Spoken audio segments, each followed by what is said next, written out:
الشيطان الرجيم بسم الله الرحمن الرحيم الحمد لله الواحد الأحد الفرد الصمد الذي لم يلد ولم يولد ولم يكن له كفوا أحد والصلاة والسلام على أول العدد والعبد المؤيد والرسول المسدد والمحمود الأحمد حبيب إله العالمين وبالقاسم محمد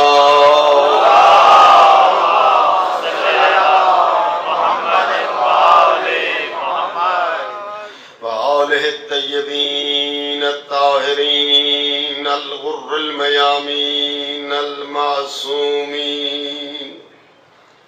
ولعنة الله على أعدائهم من الآن إلى قيام يوم الدين رب اشرح لي صدري ويسر لي أمري واحلل عقدة من لساني يفقهوا قولي أما بعد فقد قال الله تبارك وتعالى في كتابه المجيد وفرقانه الحميد بسم الله الرحمن الرحيم وما أتاكم الرسول فخذوه وما نهاكم عنه فانتهوا واتقوا الله إن الله شديد العقاب الصلوات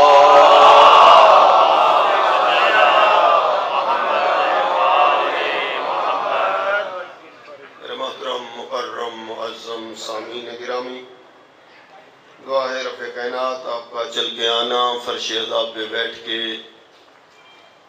یہ پرسہ رسول اکرم کی خدمت میں پیش کرنا مالک قبول فرمائے، اور جتنی تمنائیں دعائیں حاجات شرعیہ آپ لے کر آئے ہیں وہ مالک علیم بذات الصدور ہے۔ مالک رسول اور آل رسول کے نام پر آپ سب کی دعائیں اور حاجات شرعیہ مستجاب فرمائے۔ دنیا ظلم سے بھر چکی ہے، اللہ عادل امام کا جلد ظہور فرمائے تاکہ ظلم کا خاتمہ ہو اور عدل کا علم مشرق سے مغرب تک لہرائے۔ ان سب دعاؤں کی قبولیت کے لیے بآواز بلند صلوات۔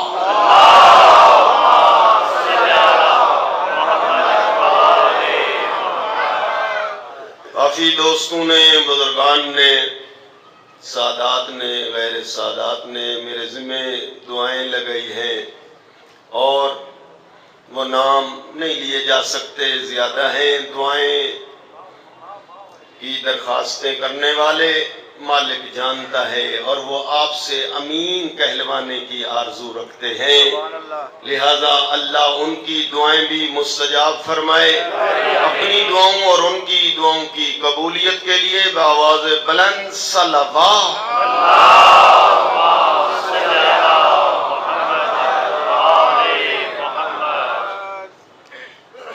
عشرہ محرم الحرام کی یہ دوسری مجلس، جس میں اطاعت رسول عنوان سخن ہے اور موضوع ہے پیغمبر کی اطاعت، اور میں کہتا ہوں جو کچھ دنیا میں موجود ہے وہ رسول کے صدقے میں موجود ہے۔ اللہ رب العزت نے کائنات میں جتنی عظمتیں اور نعمتیں بانٹی ہیں وہ رسول اور آل رسول کے صدقے میں، اور ذات رسالت وہ مرکز اور محور ہے کہ حق و سچ کا باطل اور حق کا پیمانہ رسول اکرم کو قرار دیا، اور پھر رسول اکرم نے حق و باطل کا معیار علی ولی کو قرار دیا۔ نعرہ حیدری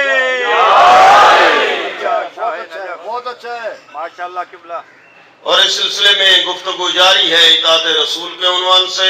اللہ نے واجب قرار دیا وما آتاکم الرسول فخذوہ، ذات رسالت جو کچھ آپ کو دیں وہ لے لو، اور ذات رسالت جس سے روکیں اس سے رک جاؤ. یعنی رسول جو دیں وہ لینا ہم پہ واجب، جس سے روکیں اس سے رکنا ہم پر واجب. کیوں؟ اس لیے کہ آپ جانتے ہیں کہ ایک امر ہے اور اس امر کی دلالت جو ہے وہ وجوب پہ ہے. وما آتاکم الرسول فخذوہ، یہ خذو جو ہے امر ہے، اور امر وجوب پہ دلالت کرتا ہے. اور آگے نہیں ہے، جس سے رسول روکیں اس سے رکنا جو ہے وہ واجب ہے. کیوں؟ اس لیے کہ اگر رسول کے حکم کی مخالفت کی جائے تو حرمت کا ارتکاب ہو جاتا ہے، یعنی اس آدمی نے حرام فعل کیا، رسول کے حکم کی مخالفت کی. کیوں؟ اس لیے کہ ایمان کا محور بھی رسول کے حکم کے سامنے سر جھکانے کو کہا گیا کہ رسول نے جو جو فیصلے کیے ہیں، جہاں جہاں کیے ہیں، وہ امور دنیاوی کے متعلق ہیں یا امور اخروی کے متعلق ہیں، وہ دین کے متعلق ہیں، اور دین میں وہ اصول کے متعلق ہیں یا وہ فروع کے متعلق ہیں. آپ کو سمجھ آئیں یا نہ آئیں، آپ کو ماننا پڑے گا. اس لیے تو قرآن نے ببانگ دوہر یہ اعلان کر دیا وما کان لمؤمن ولا مؤمنہ اذا قضى اللہ ورسولہ امرا. جب اللہ اور اللہ کا رسول کوئی فیصلہ سنا دیں تو کسی مومن کو، کسی مومنہ کو یہ حق نہیں پہنچتا کہ رسول کے حکم کے سامنے چوں چرا کریں. اگر مومن رہنا ہے، اگر اپنے ایمان کو برقرار رکھنا ہے، اور اگر کوئی رسول کے حکم کے سامنے چوں چرا کرے، قرآن یہ کہتا ہے وہ کل بھی کھلی گمراہی میں تھا، وہ آج بھی کھلی گمراہی میں ہے، وہ زندگی بھر کھلی گمراہی. لہذا آئیے، کل میں نے عرض کیا تھا کہ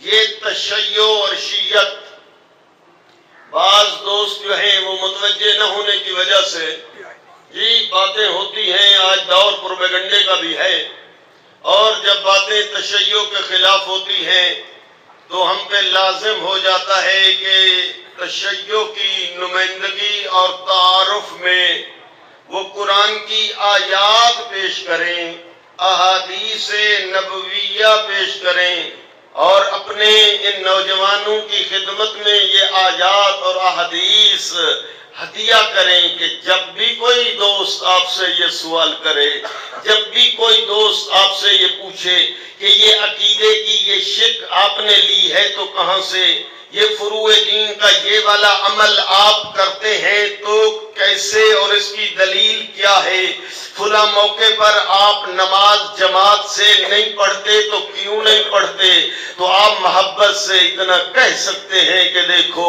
یہ افتخار ہے تشیع اور شیعت کو کہ ہمارے اصول ہوں یا ہمارے فروع ہوں، ہمارا عقیدہ ہو یا ہمارا عمل ہو، اس کا ثبوت، اس کا برہان یا اللہ کا قرآن ہے یا مصطفیٰ کا فرمان ہے.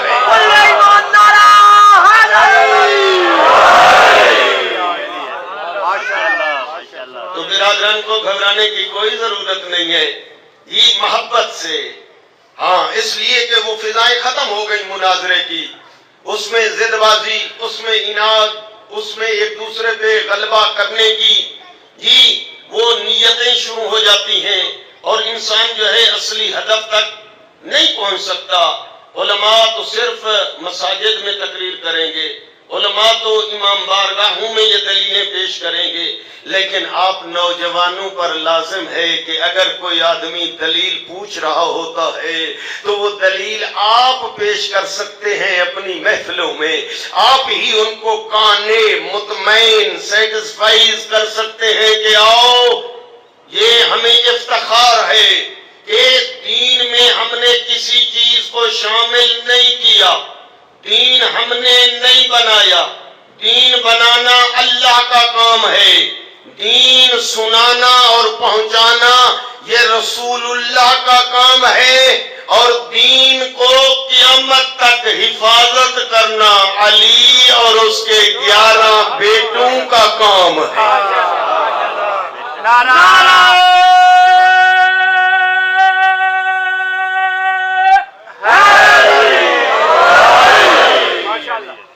لہذا ادخال ما لیس بدین فی الدین، تشیع اسے بدعت سمجھتے ہیں کہ جو چیز دین میں نہیں ہے، دین کا حصہ نہیں ہے، داخل کر دیں اس کو دین کے عنوان سے، یہ بدعت ہے۔ بدعت کی تعریف ہی ڈیفینیشن ہی یہی ہے، ادخال ما لیس بدین فی الدین، جو دین نہیں اس کو دین کا حصہ مت بناؤ۔ یہی وجہ ہے کہ یہ آپ سر اونچا کر کے ہی پورے عالم اسلام کو محبت سے سنا سکتے ہیں کہ اگر تشیع کے خلاف کوئی بات ہوتی ہے تو دلیل ہمارے پاس موجود ہوتی ہے۔ آئیے، توحید اول دین ہے، اور اس توحید سے لے کر چلے جائیں آخر تک۔ میں کہتا ہوں طہارت کے مسائل سے لے کر دیات جو آخری باب ہے فقہ کا، اس میں یہ چلے جائیں، ہمارے اس تمام ابواب میں جو دلیلیں ہیں، ہم نے کسی دلیل میں وہ دلیل ہم نے اپنی رائے سے نہیں لی، یہ افتخار ہمیں ہے۔ میرے دوستو، سر اونچا کر کے آپ بول سکتے ہیں کہ ہماری ہر فقہ کا جو باب ہے اس میں نہ رائے ہے نہ ذاتی خیالات ہیں، اور ہماری فقہ کا کوئی ایسا مسئلہ نہیں ہے جس میں قیاس ہو۔ ہمارے مسائل کی دلیلیں یا اللہ کا قرآن ہے یا مصطفیٰ اور آل مصطفیٰ کا فرمان ہے۔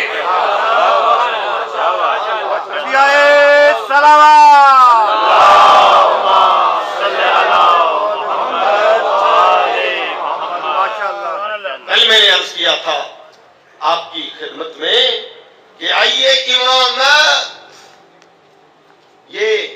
امامت یہ تشیع نے اس باب کو نہیں کھولا، اہل تشیع نے یہ باب خود نہیں بنایا۔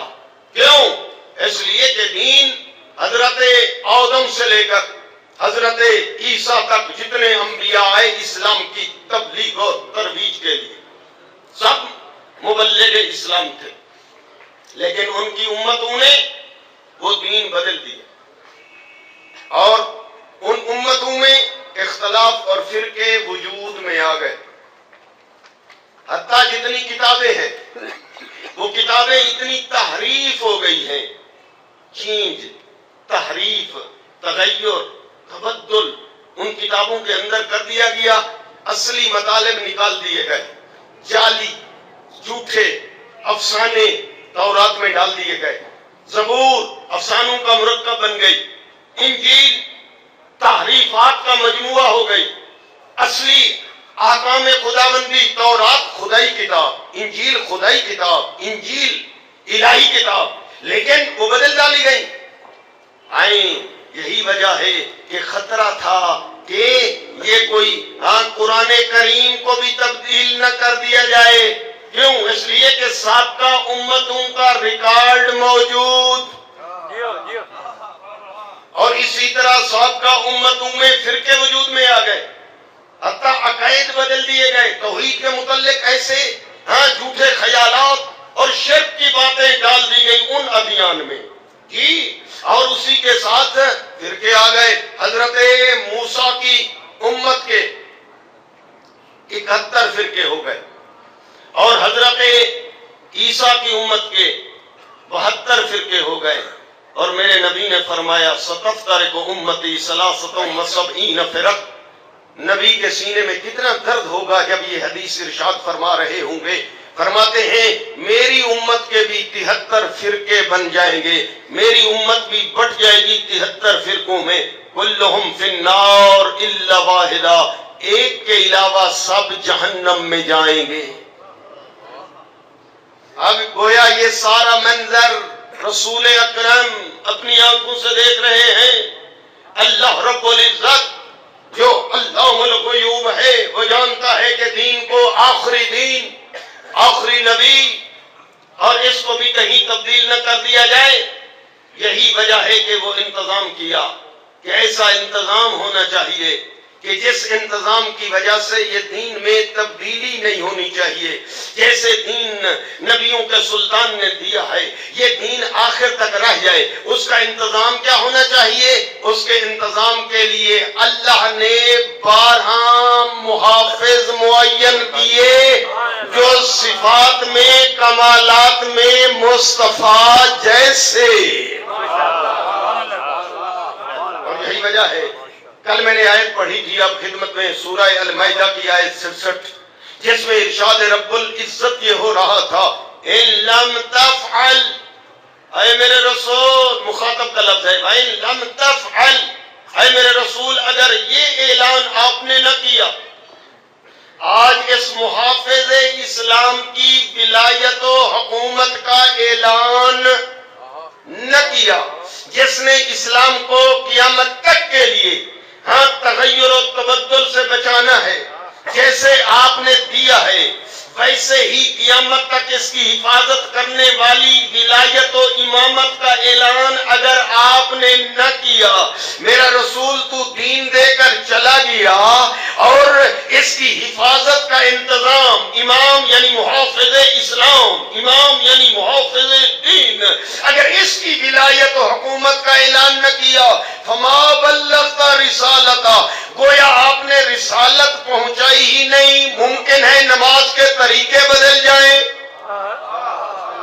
میرا رسول اگر اس محافظ کا اعلان نہ کیا, ممکن ہے امت رسول میں روزے کے کھولنے کی ٹائمنگ میں اختلاف ہو جائے, ممکن ہے نکاح کے سیغوں میں اختلاف ہو جائے. اگر اس محافظ جو دین کو کم و بیش سے بدلنے سے, چینجنگ سے بچا کے رکھے گا, محافظ ہے, اگر آج اس کا اعلان نہ کیا تو گویا آپ نے اسلام پہنچایا نہیں. کیا مانا؟ یعنی یہ دین سابقہ امتیں جس طرح انہوں نے بدل دیا تو یہ امت بھی بدل دے گی. اگر آج اس کا اعلان کر دیا تو دین ایسے رہے گا جیسے آپ نے دیا ہے. کیوں؟ اس لیے کہ اگر دین کی حفاظت کے لیے غیر معصوم راہبر معین کر دیے جائیں, جان بوجھ کر وہ غلطی نہ بھی کریں, جان بوجھ کر وہ دین میں تبدیلی نہ بھی کریں, لیکن وہ ہیں تو غیر معصوم, ان کی حفاظت کے لیے ان کو معین کیا جاتا ہے جو عصمت میں, علم میں, فضائل میں, کمالات میں میرے رسول جیسے. اور یہی وجہ ہے کہ وہ اعلان کرنا نبی پر واجب ہو گیا, اور نبی نے کی امت نے ٹھیک ہے کہ وہ دین بدلنے کی نوبت تو بعد کی رہی, اسی اعلان میں بھی تبدیلی کرنے کی کوششیں کی کہ مولا کا معنی جو ہے وہ دوست ہے, جس کا میں مصطفیٰ دوست, اسی کا یہ علی ولی دوست. میں کیا محبت سے پوچھ سکتا ہوں کہ دنیا بتائے کہ یہ علی کی دوستی کا اعلان ہو رہا تھا, خم غدیر کے پلانوں کی بلندی پہ جب بازو بلند کر کے یہ اعلان کیا, اور یہ بھی اعلان کیا جا رہا ہے, اعلان کے ساتھ پھر دستار باندھی جا رہی ہے علی کے سر پہ, کیا یہ بھی دوستی کا اعلان تھا؟ کرسی رکھ کے امیر کو بٹھا کے امیر المومنین کہہ کر سلام کریں, اور پھر مبارک دیں, یہ مبارکیں دی جا رہی تھیں تو علی کی دوستی پر یہ مبارکیں دی جا رہی تھیں.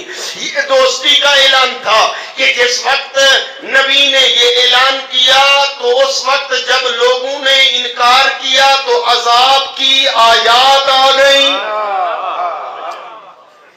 میں اس کا چکا تفصیل میں وقت کے دامن میں اس قدر گنجائش نہیں ہوتی.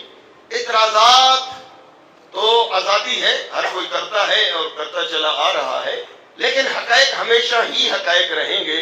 یہ سوال مجھ تک پہنچا کہ مولانا یہ اعلان اگر ہوا ہوتا تو پوری دنیا کو علم ہوتا.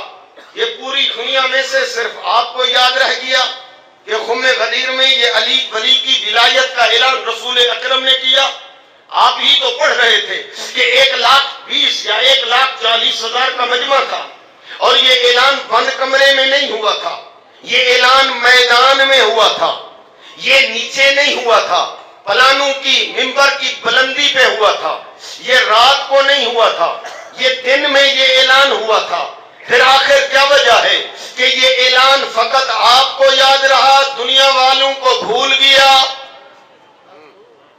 گھبراہٹ ایسے آپ پہ چھا گئی جیسے آپ نے جواب پیش کرنا ہو. یہ سوال مجھ تک پہنچا ہے تو جواب بھی مجھے ہی پیش کرنا ہے. ہاں، صرف آپ کی توجہ کی ضرورت ہے اور جواب پیش کرنا چاہتا ہوں. اگر کسی سائل کا سوال آیا بھی ہے تو بالکل اس سوال کو سننا بھی چاہیے اور اس کا کانے اطمینان والا جواب جو ہے وہ پیش بھی کرنا چاہیے. لیکن میں اس کے سوال کو بھی واضح کرنا چاہتا ہوں، توڑ موڑ کے گول کر کے اس کے کویسچن کو نہیں پیش کرنا چاہتا. بالکل سائل کے سوال کو ابھی بھی آخر تک سمجھے. ہاں، سوال اور کویسچن یہ ہے، یہ اعلان کوئی بند کمرے میں ہوا نہیں، میدان میں. رات کو ہوا نہیں، دن میں.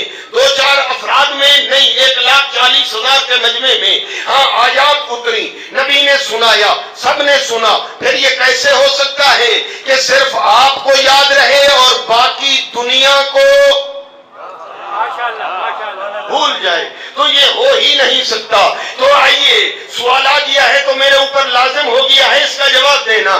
آئیے، محبت سے پوری توجہ سے جوان متوجہ ہے اور ہدیہ کرنا چاہتا ہوں جواب. ہاں دوستو، بزرگان موجود ہیں، سرپرستی کریں. جملہ جواب کے طور پہ عرض کروں کہ دیکھیں، نبی نے اپنی زندگی میں سب سے زیادہ کام کون سا کیا جس کو کثرت سے میرے رسول نے انجام دیا؟ وہ سارے دین میں سے کون سا کام ہے جس کو نبی نے تکرارن کثرت سے متواتر انجام دیا؟ آپ سب بالکل، آپ کا جواب ٹھیک ہے، نماز. روزہ پورے سال میں 1 مہینہ. حج لوگوں پہ واجب ہے تو پوری زندگی میں 1 دفعہ جی. لیکن ایک نماز ہے جس کو تکرارن، جس کو متواتر دن میں 5 دفعہ، اور پڑھتے بھی تھے، پڑھاتے بھی تھے، سمجھاتے بھی تھے اور فرماتے بھی تھے، سلو کما رأیتمونی اصلی. او میرے کلمہ گو، ایسے پڑھو جس طرح میں محمد پڑھ رہا ہوں. اب متوجہ ہیں تو میرا ساتھ دیجئے گا. دن میں میرے رسول نے کتنے دفعہ نماز پڑھی، پڑھائی، دکھائی، سمجھائی اور یاد کرائی؟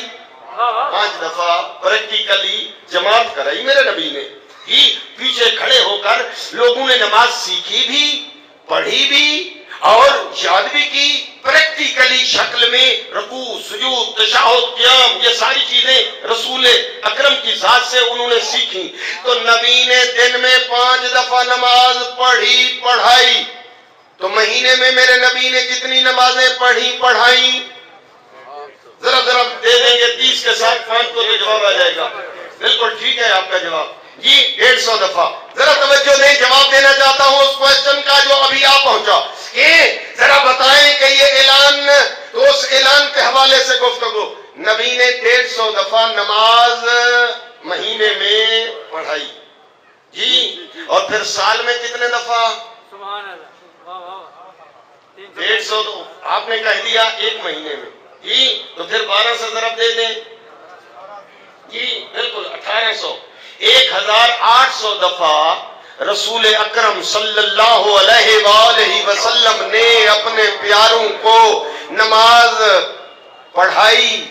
سرکار نے خود پڑھی، امت نے پیچھے پڑھی اور فرماتے بھی رہے. یہ حدیث یاد رہے، یہ حدیث ہے میرے نبی کی، سلو نماز پڑھو کما رأیتمونی اصلی، جس طرح تم دیکھ رہے ہو اور میں مصطفیٰ پڑھ رہا ہوں. ایسے پڑھو. نبی نے دن میں 5 دفعہ پڑھائی, مہینے میں 150 دفعہ, سال میں 1800 دفعہ, اور کم از کم کتنے سال؟ 23 سال. مکے میں کتنے سال؟ 13. مدینے میں 10. 23 ایئرس, 23 سال میرے نبی نے نماز پڑھائی, دکھائی, سمجھائی, اور فرمائی صلو کما رأیتمونی اصلی, ایسے پڑھو جس طرح میں پڑھ رہا ہوں. اب حساب آپ نے کر لیا, مجھے بتا دیں کہ دن میں 5 دفعہ آپ نے یاد کر لیا, مہینے میں 150 دفعہ آپ نے مجھے بتا دیا, سال میں 1800 دفعہ, تو 23 سالوں میں کتنا؟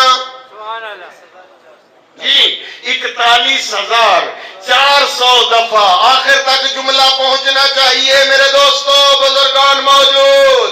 41,400 دفعہ, ایک دفعہ نہیں, 1000 نہیں, 10,000 نہیں, 41,400 دفعہ ہمارے رسول مقبول نے اپنے پیاروں کو, اپنی امت کو نماز پڑھائی, دکھائی, سمجھائی, یاد کرائی. لیکن امت کو ہو گیا نسیان, امت کو ہو گئی فراموشی, فارگٹن, بھول کی بیماری, اور امت کو یہ بات یاد نہ رہی کہ نبی نے نماز یوں پڑھی یا یوں پڑھی یا یوں پڑھی.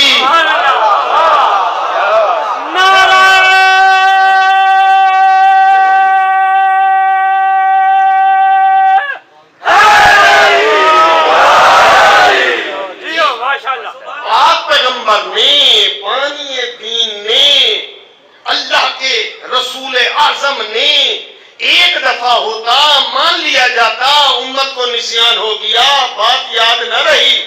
1000 دفعہ چلو ممکن ہے بات یاد نہ رہی, 41,400 دفعہ نبی نماز پڑھاتے رہے, پڑھنے والے پیچھے پڑھتے رہے پریکٹیکلی شکل میں.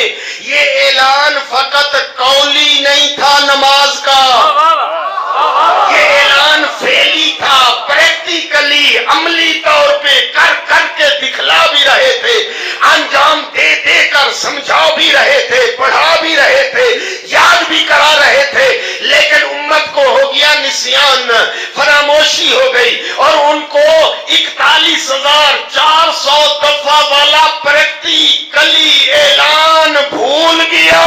خم غدیر کا ایک دفعہ کا اعلان امت کو کیسے یاد رہتا؟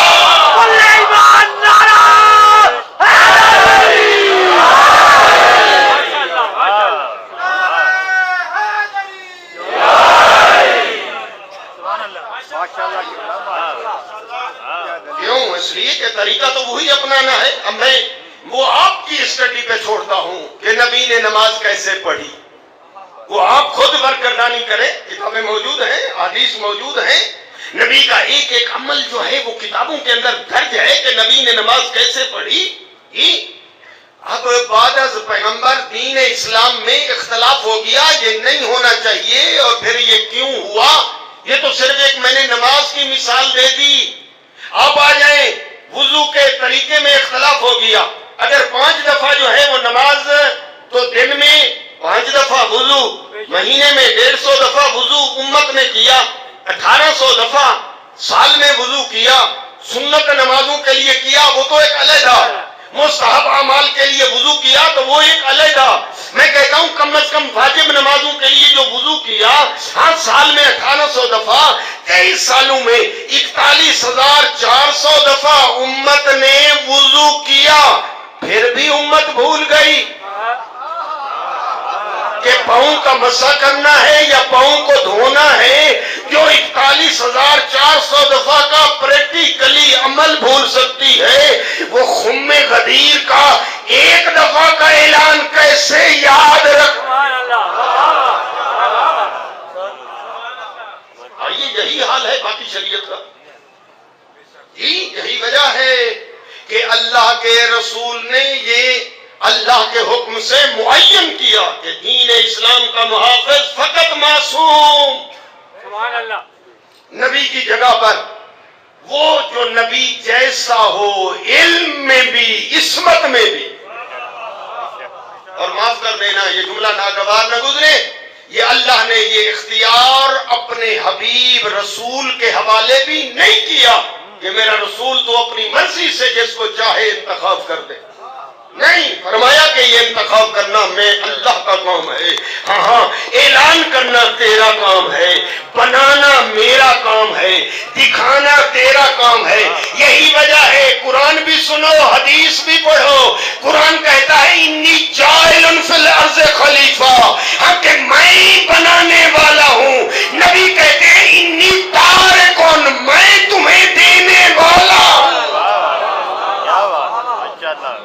کبھی نبی نے نہیں فرمایا میں بنانے والا ہوں. بنانا کام صرف اللہ کا، دکھانا اور سمجھانا کام رسول اللہ کا. اور پھر وما آتاکم الرسول کتنا اہم ہے، یہ کتنا لازم ہے کہ رسول کے دیے ہوئے کو لے لو، اور اگر نہ لو تو پھر کیا ہوگا. آئیں سلسلے کو آگے بڑھا دیتا ہوں کہ آئیے جب میرے رسول یہ اعلان خم غدیر میں کرنے کے بعد 3 دن کے بعد منزلیں طے کرتے ہوئے آپ پہنچے مدینے. اب چونکہ وہاں رکے رہے خم غدیر میں، اب منزلیں معین تھیں. فلاں دن چلیں گے مکے سے فلاں منزل، اس منزل سے چلیں گے فلاں منزل، اور فلاں روز آپ پہنچیں گے مدینے میں. لیکن تاخیر ہو گئی. جب تاخیر ہو گئی تو اب سوال تھا ہر پیچھے رہ جانے والے کا حاجیوں سے، بتائیے کہ آپ تاخیر سے کیوں آئے؟ آپ نے تو فلاں دن پہنچنا تھا، آپ دیر سے کیوں آئے؟ ہر حاجی، ہر نمازی، ہر غازی کے زبان پہ یہ جملہ تھا کہ خم غدیر میں نبی نے علی ولی کی ولایت کا اعلان کیا. یہ قافلہ حاجیوں کا وہاں رکا رہا، پھر دستار بندی ہوئی، پھر کرسی پہ علی کو بٹھا کر مبارک بادیاں ہوئی.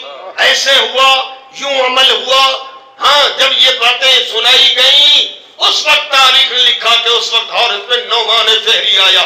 یہ بحر کا رہنے والا ہے، اپنے اونٹ پہ سوار ہے، مدینے آیا ہے، مسجد نبوی کے بحر اپنی اونٹنی یا اس اونٹ سے اترا ہے، اور اس اترنے کے بعد اونٹ کو مسجد کے بحر بٹھایا اور اس کی مہار جو ہے گھٹنے کے ساتھ مضبوطی سے باندھ کر اب مسجد میں وہ داخل ہوا.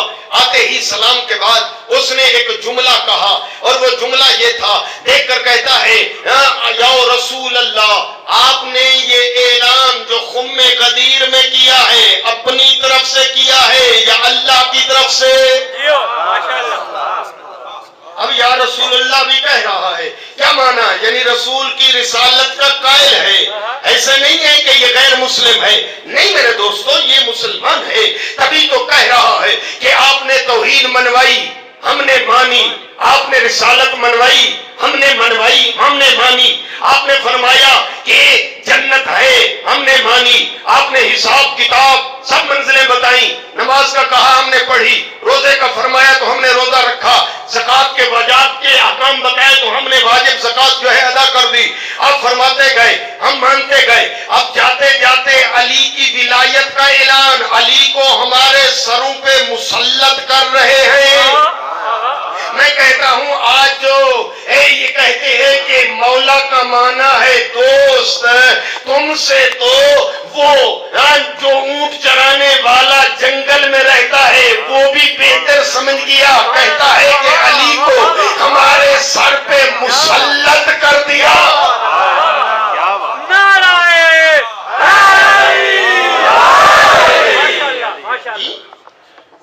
اور دیکھ کر جب یہ اعلان کیا، اب بات آخر تک پہنچ گئی کہ یہ وہ آدمی ہے کہ یہ اللہ کا منکر نہیں ہے، اللہ کو مانتا ہے، نبی کا منکر نہیں ہے، نبی کی نبوت کا قائل ہے، قیامت کا انکاری نہیں ہے، قیامت کا قائل ہے، نماز کا تارک نہیں ہے، نمازی ہے، روزے دار ہے، اعمال اس کے باقی سب ہیں، عقیدے کی باقی منزلیں ہیں، اعمال بھی ٹھیک، دامن خالی ہے تو صرف ولایت علی سے.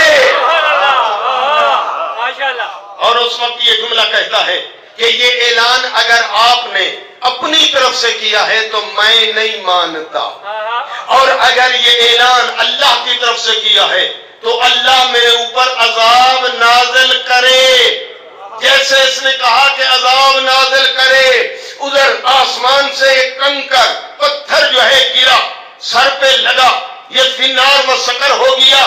قرآن کریم کی یہ والی آیت آ گئی، سورہ معارج کی پہلی آیت، سائلہ سائل بعذاب واقع للکافرین، مانگنے والے نے وہ عذاب مانگا جو کافروں کے لیے ہوتا ہے۔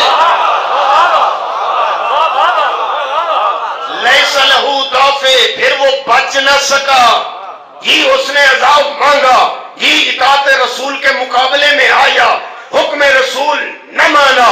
ہاں ادھر اس نے عذاب مانگا اور ادھر جو ہے آسمان سے پتھر گرا، یہ فنار و سکر ہو گیا۔ میں کہتا ہوں آؤ ذرا دیکھو، مکے کی زندگی کو بھی پڑھ لو، مدینے کی زندگی کو بھی پڑھ لو۔ یہ آدمی کون ہے؟ یہ آدمی اللہ کا دشمن نہیں۔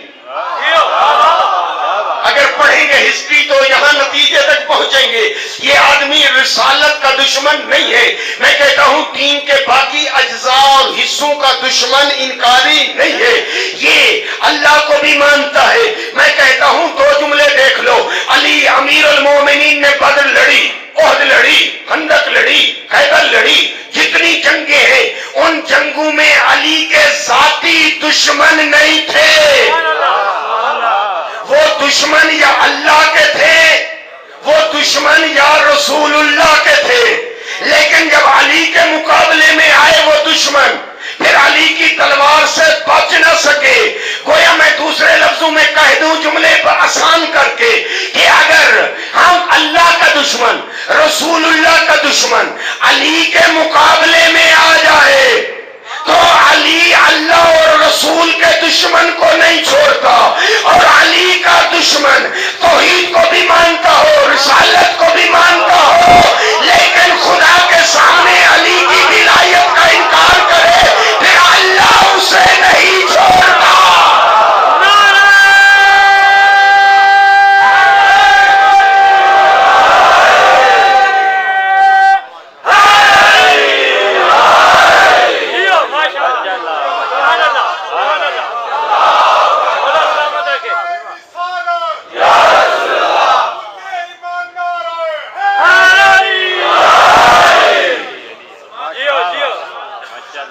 میں سوچتا ہوں جب کبھی یہ ٹاپک پڑھنے کا ہسٹری سے اور قرآن کی آیات کی تفسیر دیکھتے ہوئے اس آیت سے گزر ہوتا ہے، اور پھر اس منکر پر جو عذاب آیا اس پر بھی سوچتا ہوں۔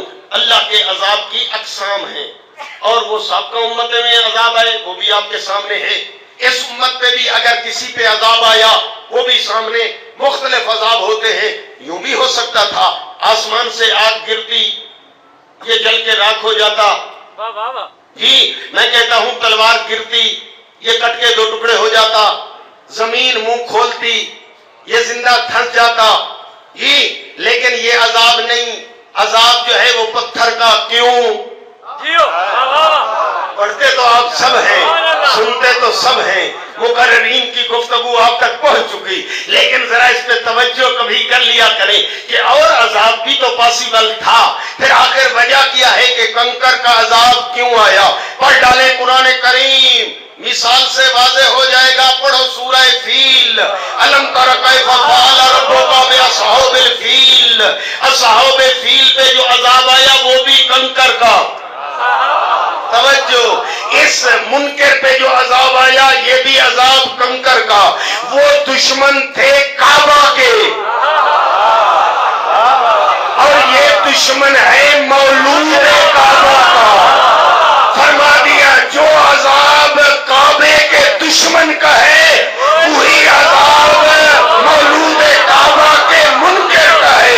فرق یہ ہے وہاں پہ کنکری اسرائیل نے پھینکی تھی، یہاں پر کنکر جبریل نے پھینکا ہے۔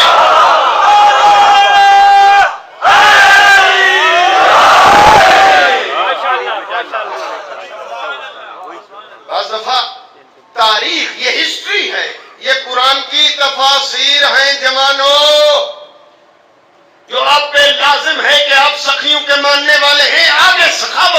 آگے منتقل کریں، آگے شفٹ کریں اور دنیا کو بتائیں کہ آؤ قرآن یہ کہتا ہے۔ سورہ المائدہ کی آیت 67 کا کیا جواب دو گے؟ اور پھر محبت سے یہ جملے سنے جا سکتے ہیں، وہ مناظرے کی غذائیں ختم، لیکن محبت سے یہ پیغام آگے سنانا چاہیے، پہنچانا چاہیے۔ قرآن کی اس آیت کا کیا جواب دنیا لائے گی؟ سورہ کی المائدہ کی آیت نمبر 3 کا کیا جواب لائے گی دنیا کہ جس وقت یہ اعلان امیر کائنات کی ولایت کا رسول نے قوم غدیر میں کر دیا، اس وقت یہ آیت نازل ہوتی ہے اتمام دین کی، سبحان اللہ، دین کے کامل ہونے کی۔ الیوم اکملت لکم دینکم واتممت علیکم نعمتی ورضیت لکم الاسلام دینا۔ آج دین کامل ہو گیا۔ ماشاءاللہ۔ اگر یہ جملہ لے لو تو میں ہدیہ کر دوں کہ دیکھو میرے نبی نے توحید پہنچائی پر دین مکمل نہیں، واہ واہ واہ، عدل کے حکام بتائے پر دین مکمل نہیں، رسالت پہنچائی پر دین مکمل نہیں، قیامت کا عقیدہ بتایا پر دین مکمل نہیں، فروع دین سب بتا دیے پر دین کی تکمیل کی سند نہیں۔ میں کہتا ہوں جزیات بتائے، فروعات بتائے، بڑے مسائل بتائے پر دین مکمل نہیں۔ دین کب مکمل ہوا؟ کیوں؟ اس لیے کہ اگر اس کی ولایت کا اعلان نہ کرے تو دین کی حفاظت کی کوئی گارنٹی نہیں۔ دین کی حفاظت کی ضمانت ہے امامت سے کہ اگر اس کا اعلان نہ کیا تو یہ دین محفوظ نہیں رہے گا۔ میں کہتا ہوں سب جزیات، کلیات، عمل، عقیدہ بتایا پر دین مکمل نہیں۔ دین مکمل اس وقت ہوا جب علی کی ولایت کا اعلان کیا۔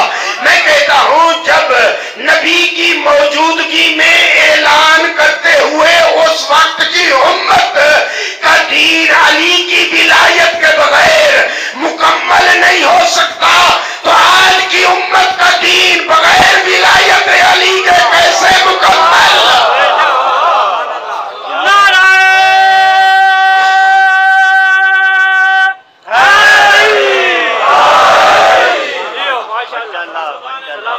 تعجب ہوتا ہے، سلامت رہیں، سلامت رہیں۔ بعض دفعہ عالم اسلام کے بڑے بڑے مفکرین، بڑے بڑے علماء لکھنے کے باوجود، یہ تو بڑی بڑی ہیں واقعات سے کہ نبی نے یوں سمجھایا اور یوں کھڑے ہو کر یہ عمل، یہ سمجھانے کی کوشش میرے نبی نے کی، لکھ دیا۔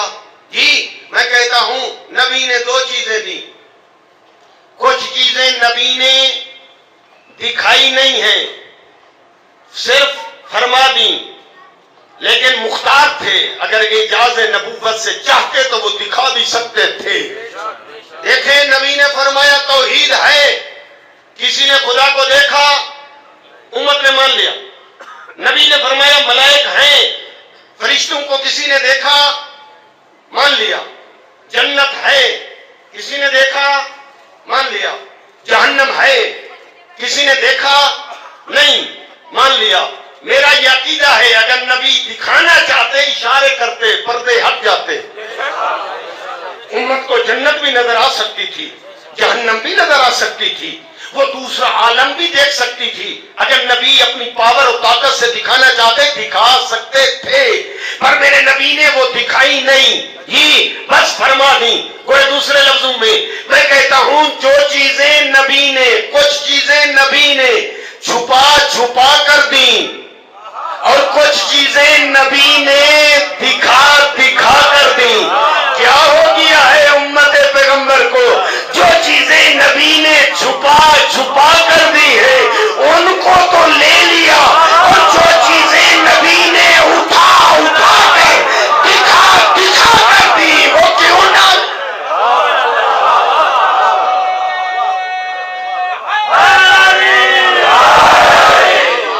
ماشاءاللہ، ماشاءاللہ۔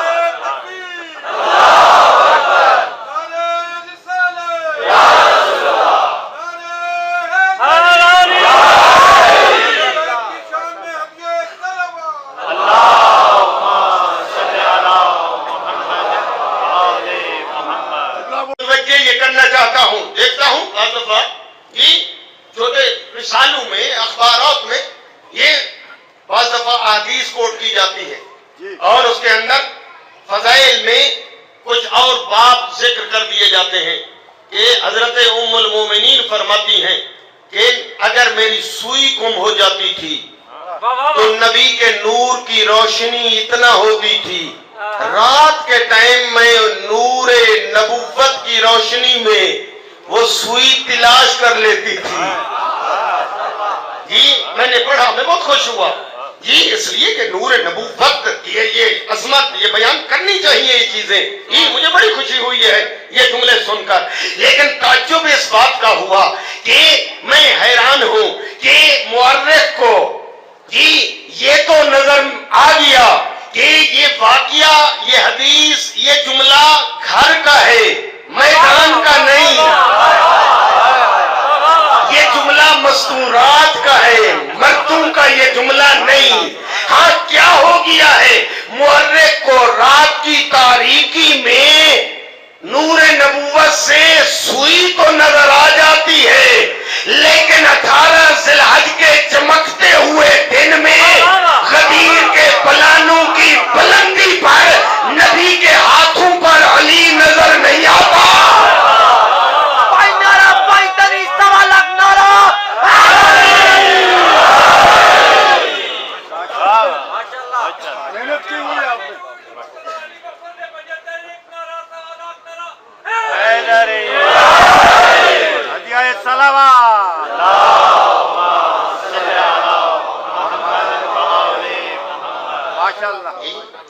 آؤ اسی جملے کو آگے بڑھاتے ہوئے میں اختتام کے قریب لے جاؤں اپنی گفتگو کو کہ دیکھیے نبی نے جتنا دین پہنچایا ہے 23 سال صرف ہوئے نبوت کی محنت مکہ اور مدینہ، لیکن تدریجاً دین پہنچا ہے۔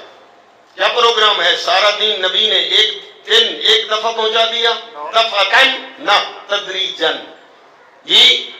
اور جتنی چیزیں حرام ہوئی تدریجاً، واجبات آئے تدریجاً، کچھ احکام پہنچے مکے میں، کچھ احکام پہنچے مدینے میں، اس طرح تدریجاً جو ہے احکام پہنچ گئے اور دین مکمل ہو گیا۔ میں کہتا ہوں آئیں ولایت علی کے متعلق جملہ کہوں تاکہ جلدی سمجھ میں آ جائے۔ کیا پروگرام ہے؟ مکے میں رسول نے فرمایا قولوا لا الہ الا اللہ تفلحوا، سبحان اللہ، لا الہ الا اللہ پڑھو اور فلاح پا جاؤ گے۔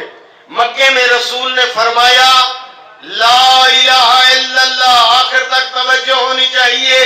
مکے میں فرمایا میرے نبی نے لا الہ الا اللہ، مدینے میں ارشاد فرمایا محمد الرسول اللہ، اور خم غدیر میں فرمایا علی ولی۔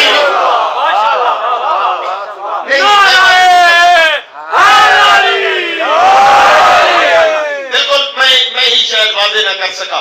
دیکھیں نبی نے مکے میں فرمایا لا الہ الا اللہ، اتنا واجب ہوا، مثلا پہلے دن اتنا واجب کیا، فرض کریں تصور کریں کہ اتنا ارشاد فرمایا، پھر اس کے بعد دوسری منزل میں فرمایا محمد الرسول اللہ، اور تیسری منزل میں فرمایا علی ولی اللہ۔ اب ذرا بتائیں، متوجہ سب ہیں، یقیناً میں مطمئن ہوں اپنی جگہ پر کہ جب نبی نے فرمایا بولو لا الہ الا اللہ، اور پھر اس آدمی نے لا الہ الا اللہ پڑھا بس اور اس دنیا سے چل بسا۔ کیا بات، ماشاء اللہ۔ ہاں اب میں دیکھنا چاہتا ہوں آپ کی سخاوت۔ سبحان اللہ، سبحان اللہ۔ جی نبی نے فرمایا پڑھو لا الہ الا اللہ، اس نے زبان پہ پڑھا لا الہ الا اللہ، معتقد ہو گیا، لیکن اس کے بعد ہی زندگی نے مہلت نہ دی اور اس دنیا سے چل بسا۔ ذرا ارشاد فرمائیے کہاں جائیں گے وہ؟ جنت یا؟ جی ہاں بالکل ٹھیک ہے آپ کا جواب، کہ آپ کہہ رہے ہیں کہ جتنا واجب تھا، سبحان اللہ، جتنا حکم آیا رسول نے سنایا اس نے مانا۔ کیا بات ہے، ٹھیک ہے جناب، بالکل وہ جنت جائے گا۔ دوسرا آدمی ہے ہاں نبی نے فرمایا پڑھو لا الہ الا اللہ محمد الرسول اللہ، اس نے پڑھا لا الہ الا اللہ محمد الرسول اللہ، اور اس کے بعد اس دنیا سے چل بسا۔ ہاں اب پتہ چلے گا سخاوت کا۔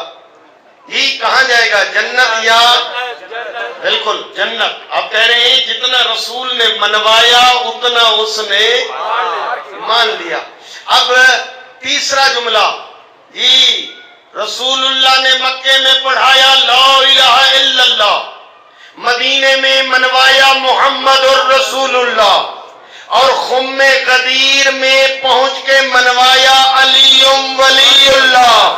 میں کہتا ہوں کہ ہاں جو مکے میں بھی موجود تھا، مدینے میں بھی موجود تھا، خم غدیر میں آ کر نبی کے ہاتھوں پر علی کو بھی دیکھا. اس کے لیے دو راستے ہیں، تیسرا راستہ نہیں ہے.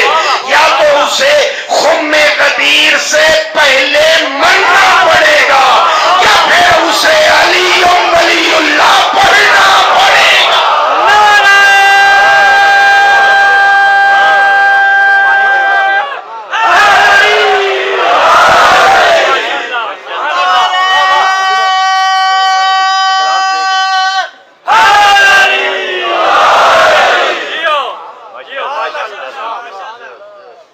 نبی علی کی ولایت منوا رہے تھے. ولایت کا معنی متوجہ رہے، حکومت. علی کی حکومت، یہ میرے بعد حکومت ہے تو علی کی، یعنی علی اللہ کی طرف سے حاکم، جو کہے وہ آپ کو ماننا پڑے گا. لہذا ہاں سب آپ علی کے مولا ہونے کا اعلان سننے کے بعد علی کو سب حاکم مانتے ہیں. یہ یہاں سے لے کر آخر تک جو بھی علی امیر المومنین کو اپنا مولا بے معنی حاکم، مولا بے معنی حاکم مانتا ہے، غدیر کی یاد میں دونوں ہاتھ بلند کر کے نعرہ حیدری. اب میں متوجہ ہو گیا، مطمئن تھا ہی پہلے کہ آپ سب ہی علی کو اپنا حاکم مانتے ہیں. علی فرماتے ہیں میرے پیاروں سے کہہ دو کہ مجھے حاکم مانتے ہو تو اپنے جسم پر میری حکومت کو آنے دو. علی فرماتے ہیں اگر مجھے حاکم مانتے ہو تو اپنے خوبصورت چہرے پہ میری حکومت آنے دو. علی فرماتے ہیں من کنت مولا کے اعلان کے بعد میری حکومت کا تو قائل ہے تو پھر اپنی آنکھوں پہ میری حکومت کو آنے دے. آنکھیں ادھر دیکھیں جہاں میں راضی. زبان پہ علی کی حکومت ہونی چاہیے، زبان وہ بولے جہاں امیر راضی، کان وہ سنے جہاں امیر حاکم جو راضی بیٹھے ہیں. آخر تک بآواز بلند صلوات.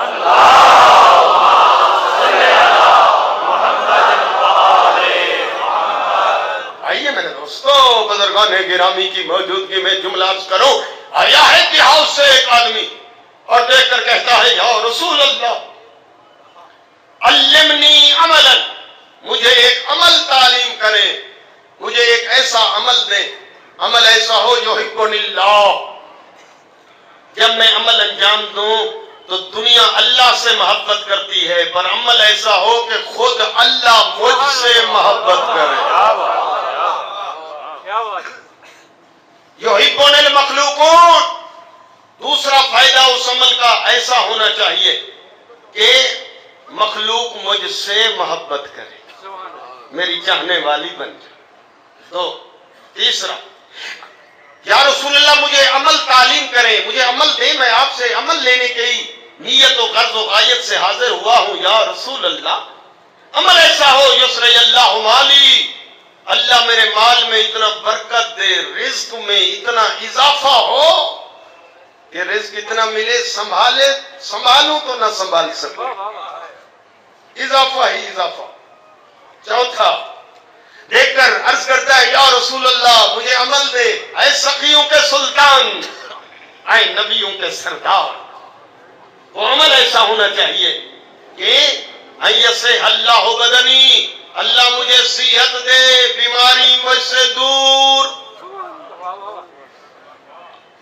عمل ایسا ہو یطیل اللہ عمری، اللہ میرے عمر اتنی لمبی کر دے، لمبی عمر حاصل کر کے دنیا سے جاؤں. کتنے فائدے ہو گئے؟ 5. چھٹا فائدہ ان یاشرنی معاک، مرنے کے بعد جب میں جاؤں اس دنیا میں یا رسول اللہ میں معشور ہو جاؤں آپ کے ساتھ، جہاں آپ وہاں میں، آگے آپ پیچھے میں۔ مجھے تو بڑا سیاںا بندہ لگتا ہے، دیکھیں ہاں کہتا ہے کہ دیکھو کہ یا رسول اللہ عمل ایسا ہو، دنیا اللہ سے محبت کرتی ہے ہاں، لیکن عمل ایسا ہو اللہ مجھ سے محبت کرے، اللہ کی مخلوق مجھ سے محبت کرے۔ تیسرا فائدہ میری عمر لمبی ہو جائے، چوتھا فائدہ میرے مال میں برکت ہی برکت، کاروبار رزق میں اضافہ ہی اضافہ، پانچواں صحت ایسی ملے بیماری میرے نزدیک نہ آئے، چھٹا ہاں دنیا بھی ہاتھ میں اور آخرت بھی، مرنے کے بعد بھی یا رسول اللہ آپ کے ساتھ، دنیا بھی ہاتھ میں آخرت بھی ہاتھ میں، بڑا عقل مند ہے، کہیں راول پنڈی کا رہنے والا تو نہیں جی؟ راول پنڈی والے بھی عقل مند ہیں، کہتے ہیں دنیا بھی ملے پر آخرت بھی جانے نہ پائے۔ بالکل عقل کی دلیل یہی ہے کہ بالکل آخرت جو بچا دیا، آخرت جو کما دیا، آٹھویں امام فرماتے ہیں وہ بڑا عقل مند ہے جی۔ نبی نے اسے نسخہ ارشاد فرمایا، اگر آپ بھی وہ نسخہ لینا چاہیں تو نبی کا وہ نسخہ آپ کی خدمت میں بھی پیش کر دوں۔ جو لینا چاہتے ہیں وہ صلوات پڑھیں بآواز بلند۔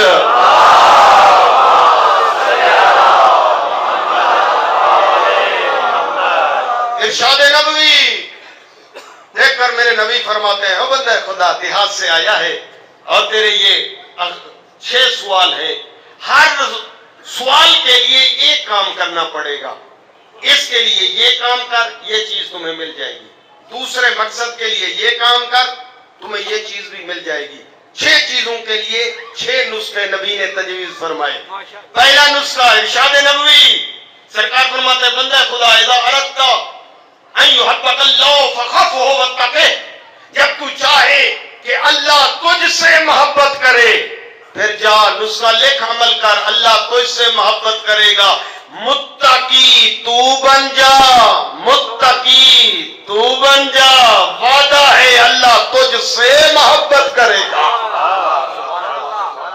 تقوی متقی، اب ٹائم اجازت نہیں دیتا کہ تقوی اور متقی کی ڈیفینیشن اور اس کے متعلق کو جملے عرض کرتا، آسانی سے ہاں ہدیہ کر دوں۔ متقی کسے کہتے ہیں؟ جو واجب کو چھوڑے نہیں، حرام کے نزدیک نہ جائے، وہ ہے متقی۔ اور جب متقی بن جائے گا تو پھر قرآن کہتا ہے اللہ متقیوں سے محبت کرتا ہے۔ پہلا نسخہ۔ دوسرا نسخہ ارشاد نبوی دیکھ کر فرمایا اذا اردت ان یحبک المخلوقون، جب تو چاہے کہ اللہ کی مخلوق تم سے محبت کرے، نسخہ لکھ جا عمل کر، سب تیرے چاہنے والے بن جائیں گے۔ دیکھ کر فرمایا فاحسن الیہم وارفض ما فی ایدیہم، پھر خدمت خلق کر۔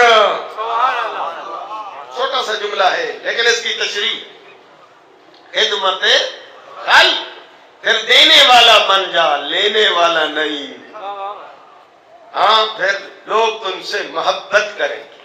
تیسرا جملہ دیکھ کر فرمایا اذا اردت ان یسری اللہ مالک، جب تو چاہے کہ اللہ تیرے مال میں برکت ہی برکت دے، تیرے کاروبار میں، تیرے رزق میں اضافہ برکت، نبی فرماتے ہیں، یقین ہے نبی کے فرمان پہ ہم سب کو، فرمایا فزکے ہو، پھر حساب کر کے زکات تو دے دے، وعدہ ہے مال بڑھے گا۔